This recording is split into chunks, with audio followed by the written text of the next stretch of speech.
Welcome back to the channel, guys. We're in a different vehicle, so we got to set up a little differently. Welcome back, though, for another daily Bible reading. We hope you're having a blessed day wherever and whenever you are. Today we're going to continue our journey through the Bible in 60 days, and today is actually day 20. As you know, on our channel, we're doing it Monday through Friday. It takes us about 3 months to get through this, so as we do it Monday through Friday. And again, it's not the whole Bible, it's like a summary or a taste of the Bible. And if you want to find this plan or other awesome plans like it, make sure you go to the website questionsgod.com. That's questionsgod.com. And today we are going to read 2 chapters out of the book of Judges. We're going to read chapters 13 and 16, and we're going to learn all about Samson. We're going to learn all about his strengths and weaknesses.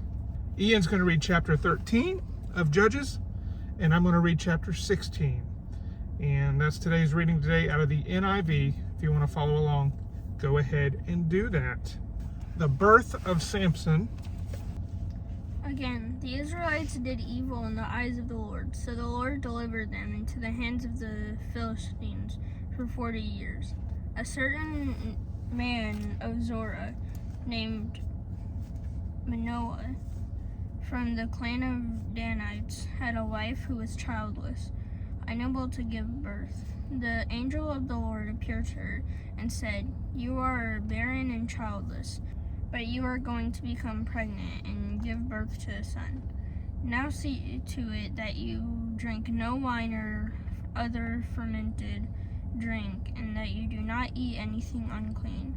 You will become pregnant and have a son whose head is never to be touched by a razor, because the boy is to be a Nazirite, dedicated to God from the womb.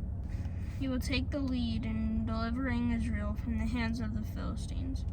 Then the woman went over to her husband and told him, "A man of God came to me. He looked like an angel of God, very awesome. I didn't ask him where he came from, and he didn't tell me his name. But he said to me, 'You will become pregnant and have a son. Now then, drink no wine or fermented drink, and do not eat anything unclean, because the boy will be a Nazirite of God from the womb until the day of his death.' Then Manoah prayed to the Lord, 'Pardon your servant, Lord. I beg you to let the man of God you sent to us come again to teach us how to bring up the boy who is to be born.' God heard Manoah, and the angel of God came again to the woman while she was out in the field. But her husband Manoah was not with her. The woman hurried to tell her husband, 'He's here, the man who appeared to me the other day.' Manoah got up and followed his wife. When he came to the man, he said, 'Are you the man who talked to my wife?' 'I am,' he said.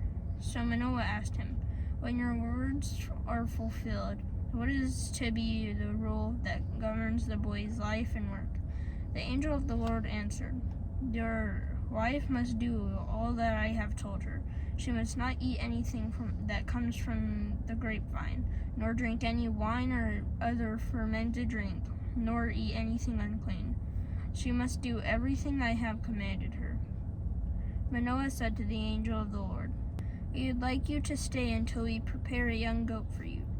The angel of the Lord replied, 'Even though you detain me, I will not eat any of your food. But if you prepare a burnt offering, offer it to the Lord.' Manoah did not realize that it was the angel of the Lord. Then Manoah inquired of the angel of the Lord, 'What is your name, so that we may honor you when your word comes true?' He replied, 'Why do you ask my name? It is beyond understanding.' Then Manoah took a young goat, together with the grain offering, and sacrificed it on a rock to the Lord. And the Lord did an amazing thing while Manoah and his wife watched. As a flame blazed up from the altar toward heaven, the angel of the Lord ascended in his flame. Seeing this, Manoah and his wife fell with their faces to the ground. When the angel of the Lord did not show himself again to Manoah and his wife, Manoah realized that it was the angel of the Lord. "We are doomed to die," he said to his wife. "We have seen God."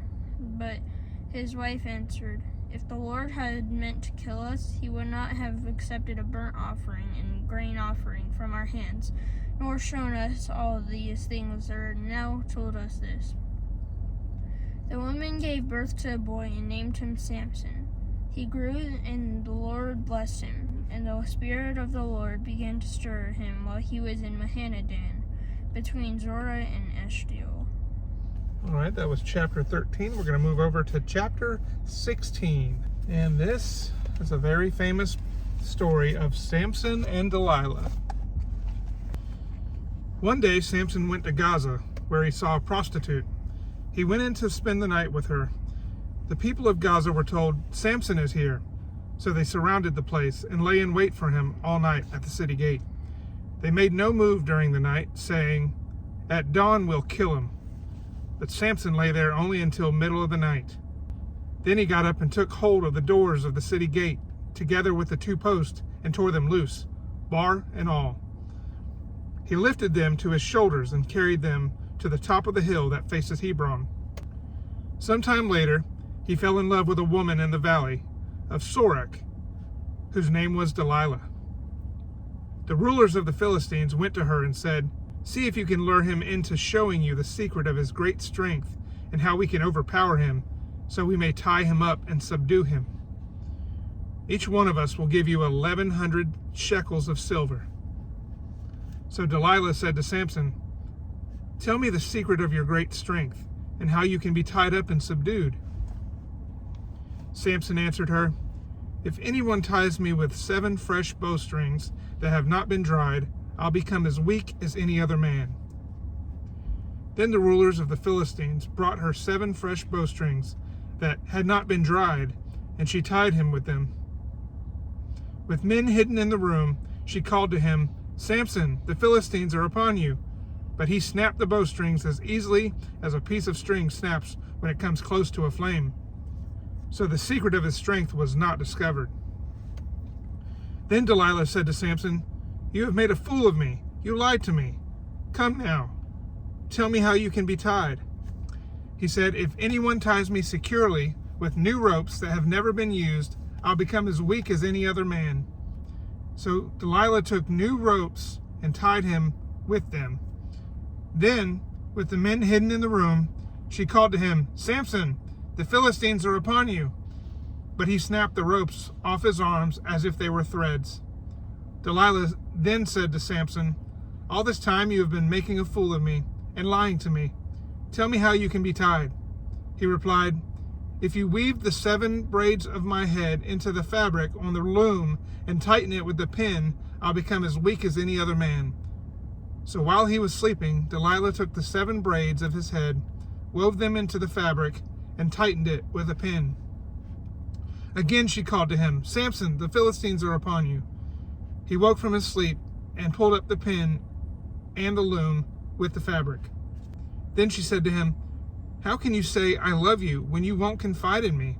This is the 3rd time you have made a fool of me and haven't told me the secret of your great strength." With such nagging, she prodded him day after day until he was sick to death of it. So he told her everything. "No razor has ever been used on my head," he said, "because I have been a Nazirite dedicated to God from my mother's womb. If my head were shaved, my strength would leave me, and I would become as weak as any other man." When Delilah saw that he had told her everything, she sent word to the rulers of the Philistines, "Come back once more. He has told me everything." So the rulers of the Philistines returned with the silver in their hands. After putting him to sleep on her lap, she called for someone to shave off the 7 braids of his hair, and so began to subdue him. And his strength left him. Then she called, "Samson, the Philistines are upon you." He woke from his sleep and thought, "I'll go out as before and shake myself free." But he did not know that the Lord had left him. Then the Philistines seized him, gouged out his eyes, and took him down to Gaza. Binding him with bronze shackles, they set him to grinding grain in the prison.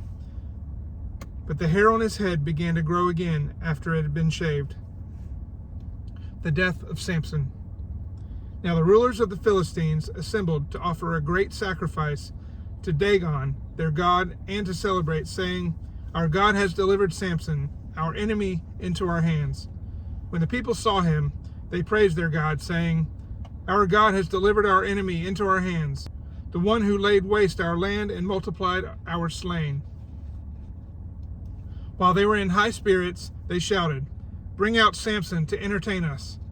So they called Samson out of the prison, and he performed for them. When they stood him among the pillars, Samson said to the servant who held his hand, "Put me where I can feel the pillars that support the temple, so that I may lean against them." Now the temple was crowded with men and women. All the rulers of the Philistines were there, and on the roof were about 3,000 men and women watching Samson perform. Then Samson prayed to the Lord, "Sovereign Lord, remember me. Please, God, strengthen me just once more, and let me with one blow get revenge on the Philistines for my 2 eyes." Then Samson reached toward the 2 central pillars on which the temple stood. Bracing himself against them, his right hand on one and his left hand on the other, Samson said, "Let me die with the Philistines." Then he pushed with all his might, and down came the temple on the rulers and all the people in it. Thus he killed many more when he died than while he lived. Then his brothers and his father's whole family went down to get him. They brought him back and buried him between Zorah and Eshtal in the tomb of Manoah, his father. He had led Israel 20 years. And that concludes our reading today, all about Samson. Just a crazy story. But if you want to keep following us, and if you want to catch up, and maybe you're new to the plan, so maybe you can catch up, you go find our playlist on our channel. You can go back all 19 previous days on this and get caught up.